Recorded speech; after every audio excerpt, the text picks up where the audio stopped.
let it shine. Welcome to the Faith, Church and Disability Podcast. I'm Geraldine, a trustee on the CBM New Zealand board. At Christian Blind Mission, because we fight to end the cycle of poverty and disability, we're glad to be teaming up with the Baptist NZ Podcast Network to produce this podcast series. Find us online at cbmnz.org.nz and baptist.nz/podcasts. We hope you find this episode inspiring.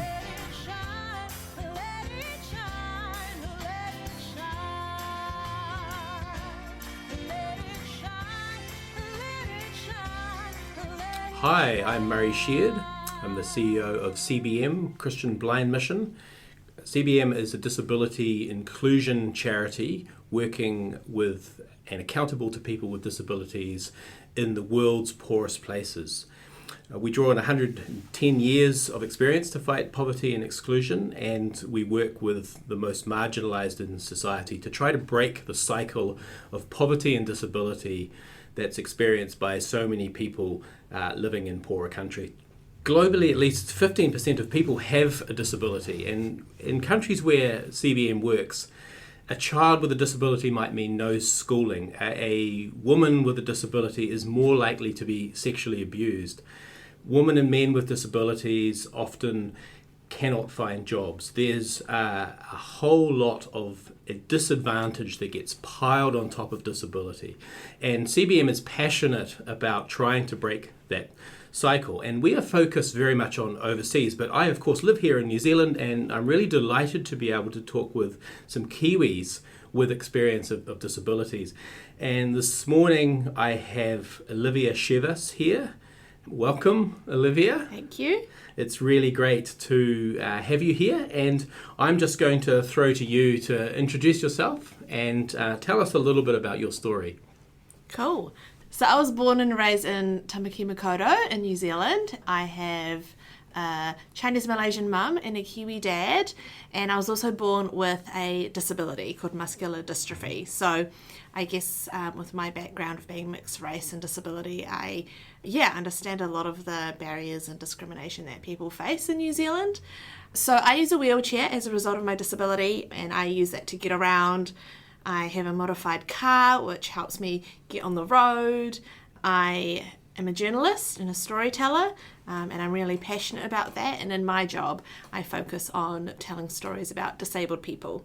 So I do that through print journalism and digital journalism, and I've also had a podcast as well called What's Wrong With You. Fantastic. Thank you. And it's really, really great to talk to you today. I know that a number of people with disabilities that I have talked to tell me that they spend a reasonable part of their life making their, if you like, their lived response to their condition, because things are just harder and take more time. But often a lot of the barriers that people with disabilities I've talked to have said that they face are not actually just from the disability. They are actually barriers that are shaped by people's response and the lack of accessibility. How's your experience been with that? What kind of challenges do you face that don't stem necessarily from the disability itself, but from the interaction with those needless barriers? Yeah, as a wheelchair user, I'm navigating my way in a world that is not designed for disability, not designed with people in wheelchairs in mind. Often adaptations or modifications to building, retrofitted or built later on, which is not only more expensive, but often it's not done as well as if it was built into the design of spaces. So for me and my disability, my main barrier is physical barriers and things like that. But I think attitude barriers also is something that a lot of disabled people face in terms of it's not thought of in front of mind when it comes to, building things, organising events, and attitudes, for example, in the workplace about employment, about education. So when it comes to disabled people, there's often two types of barriers. There's the attitude and there's the physical barriers. And I mean, not saying it's a competition, but a lot of other discriminated groups, it's more of an attitude barrier. So in a way, I feel like disabled people, the solution is is a bigger job, but in a sense, physical barriers are tangible and easy to implement because, building a ramp is easier than changing someone's attitude over 5 years, over their perception of disability. So for me, I guess that's why my job is really important, because it's just making disability more visible in the media. And so making people consider what disabled people are facing and highlighting those issues and bringing that awareness. Yeah, great. Yeah, I want to come back to the question of visibility, especially in the church later on. But you've identified two types of barriers: the barriers that are more physical and the barriers that are more attitudinal. And I can imagine that for a lot of people, say, not being able to drive, lack of accessible buildings, or even an uneven pathway, you're in a wheelchair. Is that something that you've come across, and does it make you angry when it happens? Well, I guess I have to pick my battles in a sense. If I got angry over every time I was discriminated or someone who wasn't meant to park in a mobility car park, I would be very angry all the time. So I guess my expectation, sadly, is very low. If I keep it low, then I won't get annoyed every time I come across a barrier or a restaurant that doesn't have an accessible bathroom, or a changing room at a shopping mall that uses the accessible changing room as a storeroom and it's filled with boxes. That is a daily occurrence for disabled people. We're not surprised by that anymore. So I think it's about putting my energy into where I know I can make a difference, and that's what I do in my job. Right. Yes, I just down the road here, and our set of buildings here, there's a few disability car parks, and I came across one of them which was just full of all the wheelie bins for the organisations. I'm eye rolling now because I'm like, see that all the time. And then the attitudinal barriers. What are some of those, and what are the hardest that you have faced? Yeah, I think it's like the general, maybe from in my own experience, is that disabled people there's a lowered expectation on them in life. I think, when people find out that I work full time and I can drive a car, I think they try to not show it, but I can see they're kind of surprised. Yeah. That, I'm university educated and I've travelled overseas and things like that. And I do acknowledge that is a privilege that I have as a disabled person, because not everyone has that same opportunity. So, it's just those little things of people who, again, it's that visibility. They haven't come across good representation of disabled people in the media, which, obviously impacts your own perception and experience of disability, whether, even if you're not disabled. And so I feel like, talking to people and sharing these stories is really important, just to highlight that disabled people have the ability to reach their potential, but it's just the supports needed in place to make that happen. Gosh, what you're saying is really close to my heart. In the disability space overseas, and in overseas development in particular, we also have that question of how do we represent people with disabilities, or people just generally in poverty, say in Africa. And of course there's always been that issue of charities have sometimes represented them as having no hope in order to extract the dollar. And so it's a real challenge for us as to how do we tell the story of how they have grasped what they can, taken advantage of perhaps what we can provide, but also then effectively got self-determination really strongly into the picture. And you can also see how in New Zealand, people with disabilities are sometimes thought of as being someone as just a recipient of charity.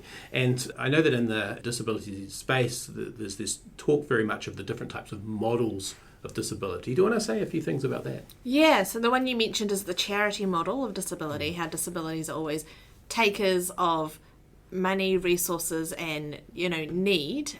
And then we've got the social model of disability, which is what I tend to go towards, that a person is disabled because of the social environment and physical barriers rather than their actual impairment. So for example, the example that I usually give is, I use a wheelchair, but I'm only disabled because there's stairs into the building and no alternative access. Whereas it's not because of my impairment. If there was a ramp or a lift, I wouldn't technically be disabled because I'd be able to enter the building. Yes.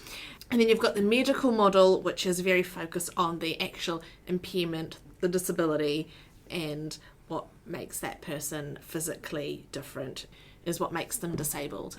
So yeah, it's interesting kind of like balancing those different models of disability, because all of them are valid. Like, you know, I technically do have a physical medical condition, you know, which has resulted in a disability.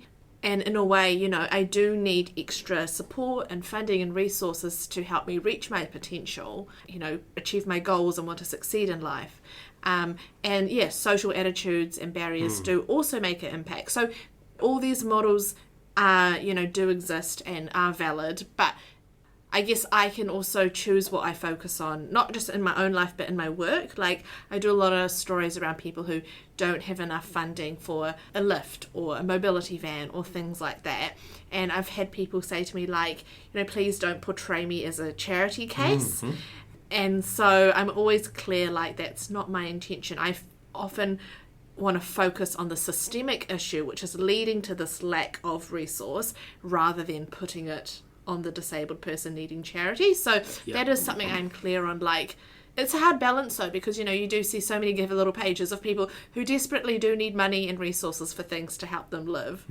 And maybe the way some disabled people themselves or their family members portray that doesn't help that image. But like you said, money makes a difference. And if you need to, like, you know, if you're in a situation where you really do need to portray yourself as needing that money so you can get to school or get to work, I can understand why people would do that. Yeah, exactly. It strikes me, one thing that strikes me about the models is, well, there's a couple of things. One of them is that where do we put the onus on what needs to happen, right? So the social model, it's basically saying, actually, if that building is not accessible, it's because we designed it that way. That's a society problem. It's a society not enabling someone with a disability to actually claim a human right. And the other thing that really strikes me about the difference between these models is power. So in the medical model, the question would come straight away, you know, can this be cured? Right, and then of course it's a doctor that would be making that kind of call. Whereas in the social model, and also within a social model, a human rights-based model, which basically says the power to make decisions about your own life should be a human right, and that's equally the case for someone with a disability as someone without. And so, what are we doing, making all these decisions for other people? It should be that. I guess the phrase that's often used is nothing about us without us, right? The power should come from the people who are most affected, especially because they know much more about what they need than anyone else. Yeah, I mean, that's why in government, you know, it's really important that we have these advisory groups and things like that, and have that lived experience at the forefront when decisions are made of, you know, within the medical system, the health system, the education system, that would impact disabled people. But I would argue advisory groups only go so far until they actually apply or take on that advice. Yes. Yeah, I'm really keen to look at questions of theology and church. Before I do, just acknowledge that we are here sitting here in the week of the Auckland storms in January 2023, and I have heard actually from my wife, who has been seconded to the Emergency Management Centre, that they have been taking calls, especially from local board members, about people with disabilities who have been trapped in buildings and not able to get out. Is there much in the way of community advocacy and mapping of where people with disabilities are in advance of tragedies like this, or do you know much of that? Yeah, I mean, in any natural disaster, you know, with climate change, disabled people are always going to be disproportionately impacted. Yeah. So, yeah, having pre-plans in advance before a crisis. On Friday when the waters came, it was chaotic. Like, it came in so fast, unexpectedly. It was gonna, you know, people's homes were gonna flood more than a metre high. So in that situation, you're surviving. You can't plan how we're gonna safely take this person out in that moment, you know. Absolutely. This Yeah. has to be, you know, these things like that have to be planned in advance. That's why we were talking about designing with disabled people in mind from the beginning, not afterwards, Yes. right? So, yeah, I guess I do know that there are some places where a lot of service providers really kicked into action in the last week in terms of making sure their most vulnerable people were evacuated if needed be, were well looked after, we had welfare checks and things like that. So that kind of is a responsibility of the support providers. I know that for some people in the deaf community, they are registered as having, you know, text access to emergency lines because, you know, they don't do phone calls and things like that. But even then, like, you know, I've heard of stories where the communication was not good. So, yeah, I have heard good and bad stories over the past week. Sure. And some of them are still coming out now. Like, people have just been surviving the last few days and haven't really had time to even kind of have the energy to want to talk to me, and I totally respect that as well. Sure, yeah, I've heard good and bad stories too, and there's been questions over whether some of the evacuation centres are accessible, and I was really attuned to that because this is part of the core of CBM's work, is to respond to emergencies overseas, but also to do that preparation. Because as you can imagine, and we've touched on this, it's true here as it is over there, that so we had the phone, the emergency alert that comes really loud. But of course, if you were deaf, then you wouldn't hear that. And on the other side, if you have a disability that's a sensory disability, such as autism, imagine being in the supermarket and all that blasting at the same time.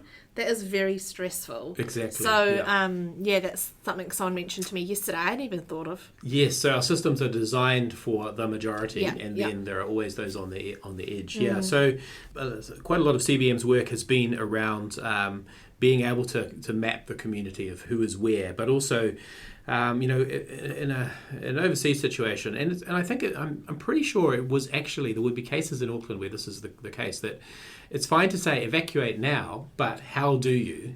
Through the water, if there was a slip over a footpath, for example.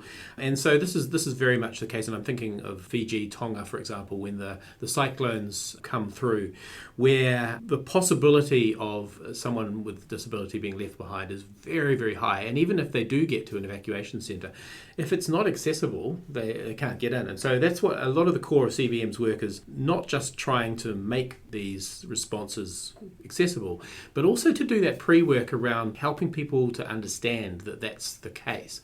And so I wonder whether this floods in Auckland is a bit of an opportunity maybe to highlight that sort of thing as well, of what are the kinds of responses and all the lessons learned that are going to be compiled. Let's not forget about the lessons learned about people with disabilities here. Yeah, and sadly this type of weather and storm is probably going to happen again. So that's why it's really important to take that action for learnings and things like that. Yeah. Before I just get on to questions of church and theology, I'm interested in, we've talked about making people aware. What would you say to people who just aren't aware or just not interested? People who might say, oh, not for me, I don't know anyone who's disabled. And when I think of my history in international development, before I joined CBM, we were involved in some great projects in different international charities that I worked with. But in that time, to my shame, I never really understood or gave much thought to how much more difficult it would be for people with disabilities and whether they were actually being included. In fact, probably these projects picked the people that were more likely to, or easier, and also cheaper, because it takes more money sometimes to make responses that are accessible to people with disabilities. Looking back, we probably did actually increase that problem in many ways, even while we were helping people who were maybe more in the mainstream. And I've reflected on that quite a lot. And you mentioned that many times people with disabilities might be excluded from something, but not because someone has deliberately done it, just they haven't really thought.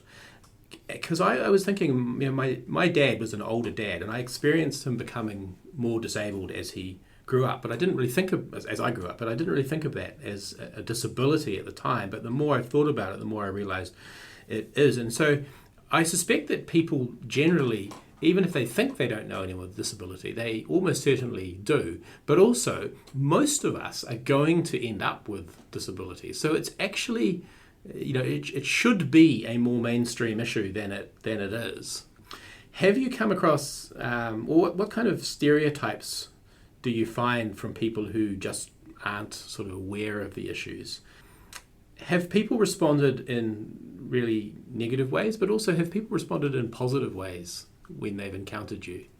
Yeah, I think, like you said, with an ageing population, everyone's going to experience not necessarily a severe impairment, but some need of access, whether it's TV captions for loss of hearing or, needing step-free access into buildings or homes and things like that. And that's why universal access is like, it's universal, it's for everyone. Implementing it is a positive thing for everyone.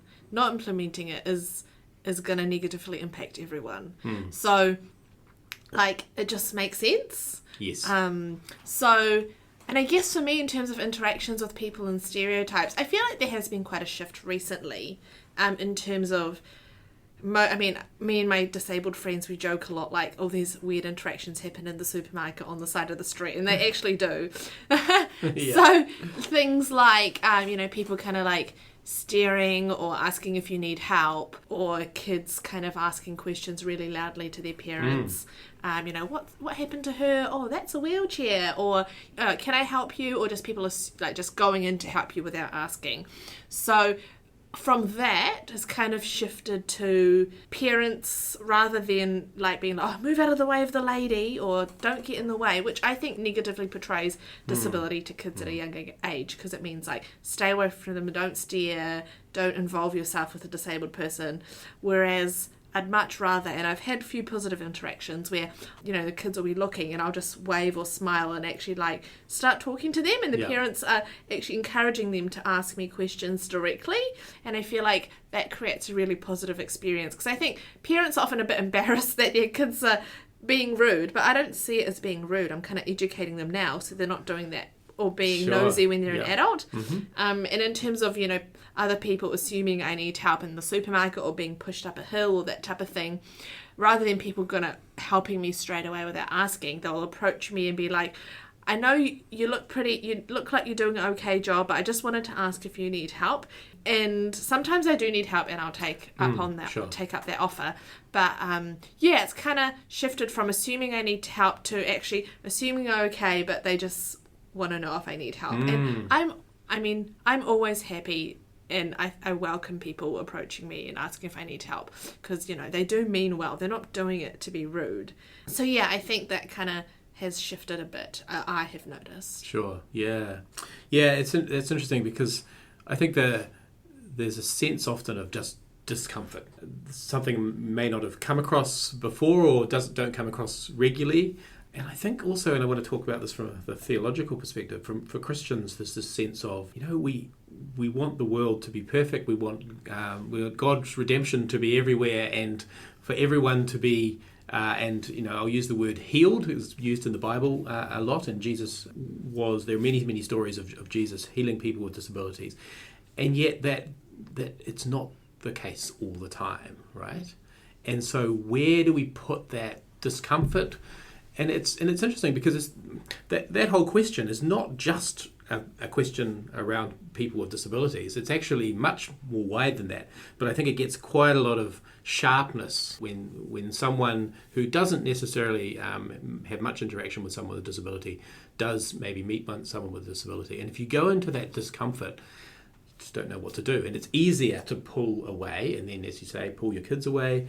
And I'm really interested in how do we challenge that? How do we move to be beyond that, and where do we put that discomfort? Because it's part of life, but it's also I think that having the image of Jesus on the cross, someone with a broken body, at the heart of our faith, gives us a place to deal with that and to hang conversations on. So let's look at that whole question of theology, because in the Bible, of course, there's loads of reference to people with disabilities. It's quite striking. In the Old Testament, there's protections. There are characters in the Bible, Moses, St. Paul, who famously have different types of disabilities. And Jesus was especially drawn to people with disabilities. And yet at the same time, almost all of those interactions that Jesus had were about healing. How does that sit with you? Has your experience of disability, what kind of impact has it had on spirituality and theology? I mean, I won't ask you, has it had an impact? Because of course it has, but it's been your life. But how's your thinking about that? Yeah, so I grew up in church, and I had, a lot of interactions with regards to people wanting to pray for me for healing in church, at church events, and again, on the side of the street. I've had that. And most disabled people, but visibly disabled people, have had that as well. Often by, strangers, people who don't know their story, people who don't know their testimony, as we, if I'm going to use Christian lingo. And I think for me growing up, it was hard. Like, I had people telling my parents they didn't have enough faith, and that's why I was still disabled, which is really hard for them, because even in the Bible, when God is one of the interactions where he's healing a blind person, he makes it very clear it's not because of a lack of faith, and that actually an experience of disability is to show God's glory. And I feel like that is really true in my life. The impact that I've been able to have because of my disability has been much stronger than if I didn't have a disability in my space of work. So it has been challenging at times, mostly because of the discomfort, not just for other people, but for me as well. Just having a stranger approach you, want to put their hands on you to pray for you, is very uncomfortable and, in my opinion, quite disrespectful, especially if they haven't even made the effort to ask you about your story, to ask permission, to know you first. And the reality is, like, everyone needs prayer, not just disabled people. The thing in my life that I might need prayer for is probably not my disability. It'll be some other issue that I've been dealing with in life, So I would say to people who have on their heart to want to pray for disabled people, like, I think that is really good, but also think about the why behind you want to do it. And there's other ways to make a positive impact on disabled people than just kind of wanting to pray for them, whether it's getting involved in organisations like CBM or, there's a lot of great work that I think will make a better and more positive impact on disabled people than just trying to pray for them, because I often say, like, yes, if I was healed, it'd make my life a bit easier, but it wouldn't make it richer or more interesting or more fun. So I think it's still a challenging thing. And often in these situations where people do want to pray for me, I often pause, have a little chat to them first, and be like, is there anything I can pray for you in response as well? And people are often really taken aback by that, because they don't expect that. But that took me a long, long time to figure out how to deal with these scenarios, because I was uncomfortable, other people are uncomfortable. So, and I think having a disability, again, is God wouldn't have allowed me to be disabled, because he's all powerful. He can do that, and it's not like he purposely let me be disabled, but I think he allowed it, knowing the impact that I could make. I liked what you said about asking if you can pray for them as well, because of course belonging and equality is all about that, getting to that point where we are sharing in our common humanity, and it's not the case that one is somehow just in the charity model of giving and the other one receiving. Yeah, that's really great. But you've touched on that whole question of God giving you a disability. Is disability a mistake? Like some people would say, well, God doesn't make mistakes. On the other hand, with this source of this discomfort sort of suggests that actually we might have at least a background belief, maybe we're not conscious of it, that there's a mistake has happened here. And you've said that there was a lot of richness that you might lose if you didn't have your disability, or certainly that if you didn't have a disability, it wouldn't be the case that your life is necessarily richer. And I've spoken to some people in the deaf community, and they very much see themselves as a community and as a culture. And some have said that regaining their hearing would actually be a loss of their identity.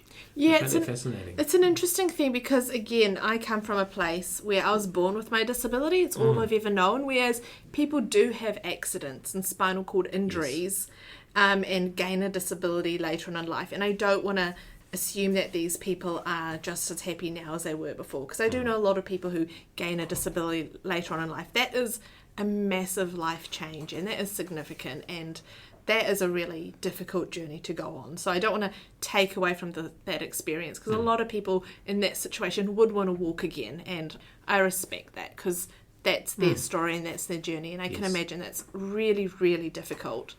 So I guess, coming from my own perspective, it has added a lot more than it would have taken away.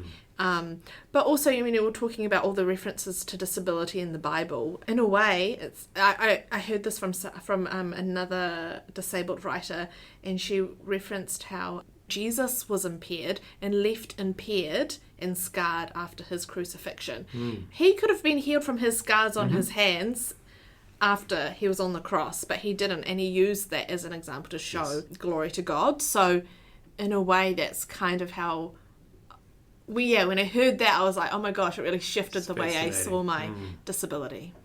Yeah.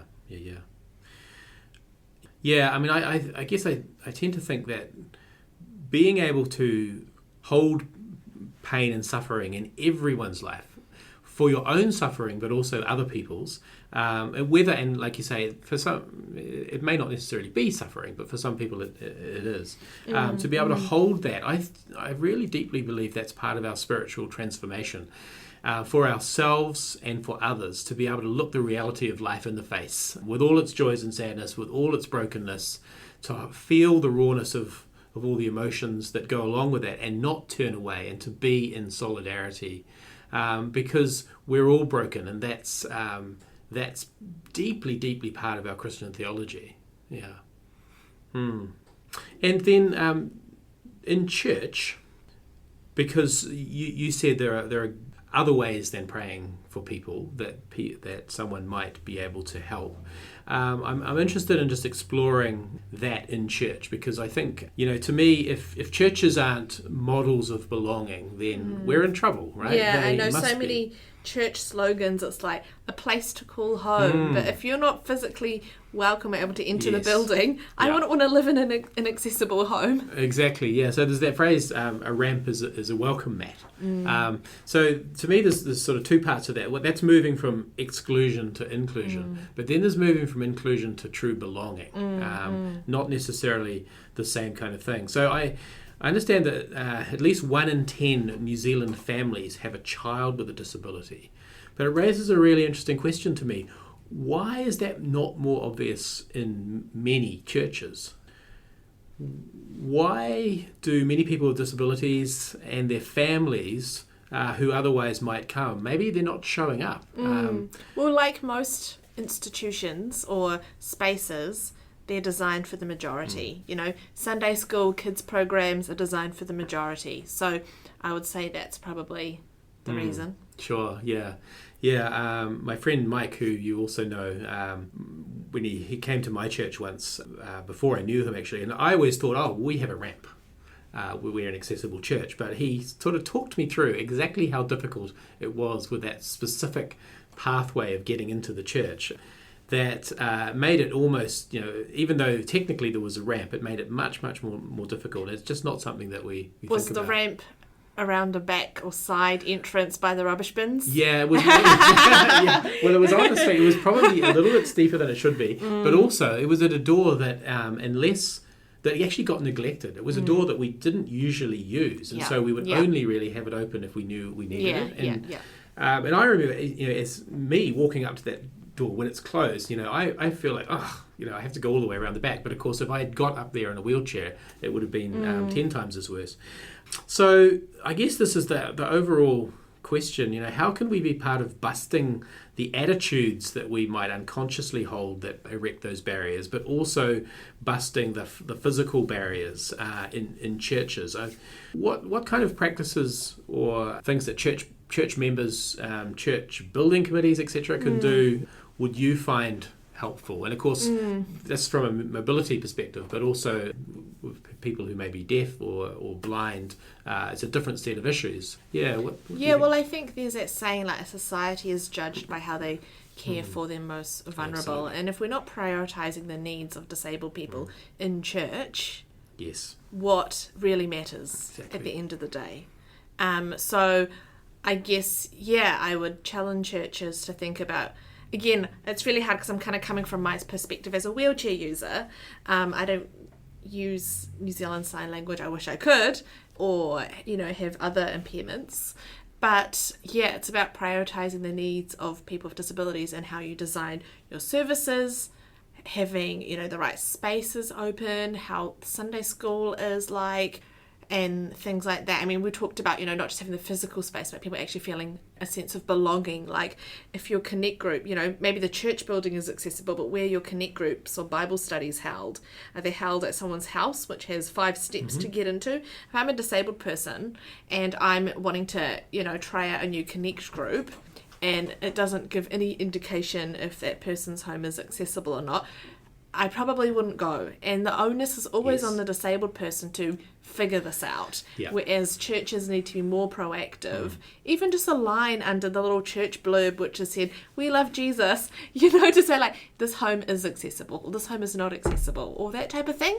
So, there needs to be a lot more thinking about how disabled people can feel a sense of belonging. We love Jesus, and that's why we've made this place accessible. Exactly. And like we've said before, like, the people that Jesus hung out with the most were the marginalised, were the outsiders, were the disabled people. So why aren't churches doing that now?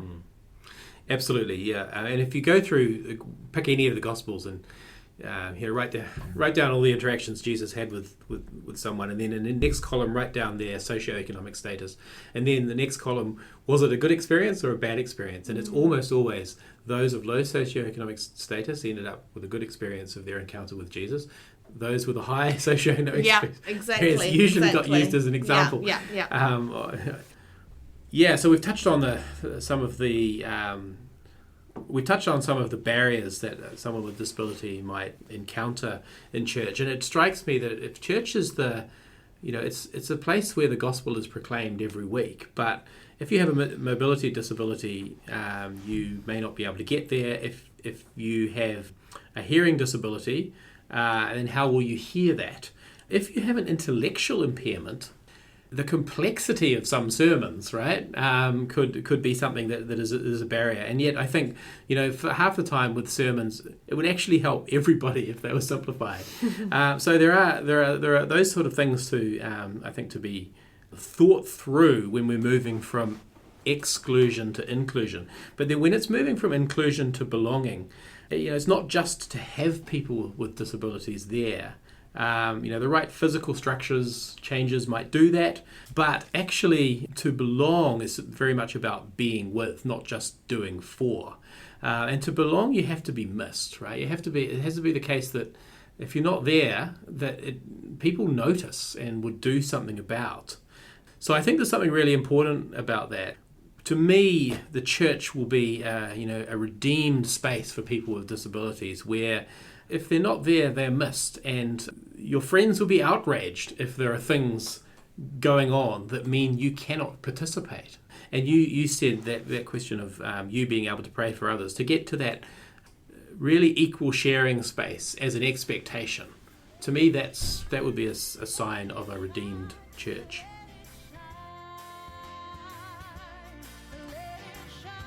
On the towering hillsides of Nepal, Dinesh was born with only one leg. He couldn't walk, run, play games or go to school. His loving family worried for his future. It doesn't have to be this way. For just $1 a day, you can transform a child's life. Call CBM Christian Blind Mission on 0800 77 2264 or visit cbmnz.org.nz.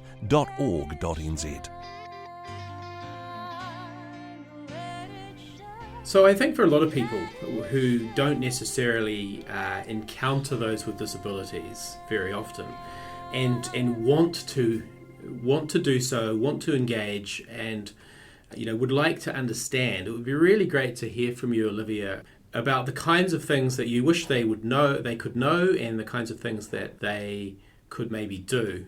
Because I think a lot of people would like to be positive, but without being shallow. They'd like to care, but without, in inverted commas, pity. And they want to engage perhaps, but without defining people by their disability. So there's for some people there's goodwill, but it's just a lack of awareness and lack of familiarity that maybe makes people unsure about how to act. So for those people, what do you wish non-disabled people knew about your life and experience, and what are the kinds of things that they might do? How can they find out more about how they might be part of, especially in churches, being more inclusive of people with disabilities? I guess from my opinion, the main message is that disabled people with their disabilities still have the same hopes and dreams and desires in life, just like everyone else, whether it's to attend church, get a job, buy a house, get married, have kids, become an actor, be on TV, or do whatever they want to do. But the world and the perception of disability is just not set up for that to be a standard normal thing.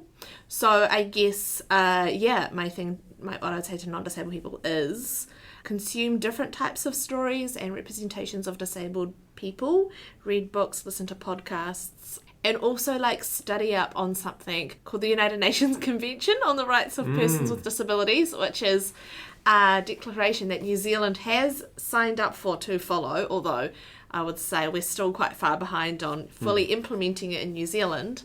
But basically it's a set of kind of guidelines about, if we follow these rights, this is how disabled people's lives should look like in terms of equal access to education for children, being prioritised in things like natural disasters, and equal opportunities for employment and housing and transport, and the right to live in a world without violence and things like that. So but it is overwhelming and it is a lot, so I would ask people to take it one step at a time. Yes, absolutely. With the Convention of the Rights of People with Disabilities, what we find in CBM when we work with the Pacific Disability Forum in Fiji and across the Pacific is that we look at the preconditions of those rights being met. So not only the physical structures that need to change, but also the stigma, the attitudes that need to change, so that someone with a disability can live their fullest life. Yeah, and I think that's really crucial to, as Olivia said, to do some research, try to understand more about the issue, commit to break down some of the barriers in your church, maybe get together with a few people who, especially people with disabilities who and just try to get to the bottom of how you might change that. As well as, just investigating some of the issues faced by people with disabilities, and there are a number of support agencies in New Zealand as well out there, as well as organisations with CBM who are obviously focused on those overseas, and there's plenty of information on our website about the work we do. But also there are many New Zealand-based disability support organisations and organisations run by people with disabilities as well. And I would also say, good leadership within church means that non-disabled people also take responsibility. Often in these situations, they put the onus on disabled people to come up with their own solutions. And yes, disabled people's decisions and opinions should be at the forefront, but it takes leadership and guidance and actual action from non-disabled people and leadership to make an actual significant difference. Yes, absolutely. Yeah, that's right. Because we're called into a community that in the Bible is described very much as a body, right? So, that requires everyone's leadership. The body of Christ is a broken body for all of us. It needs all the parts, but we're much more blessed, I think, when we can include each other, serve each other, receive back from each other. Olivia, thank you so much. It's just a real blessing for me. Every time I see you, I really enjoy the conversation, and you have spoken to our staff as well, and they very, very much enjoy that. And we wish you well, especially in the power of the work that you're doing. To be a journalist focusing on disability issues, I think there's an incredible need for that, and I thank God that you're engaged in that. So thank you. Thanks. Thank you for listening. For more information about CBM, find us online at cbmnz.org.nz.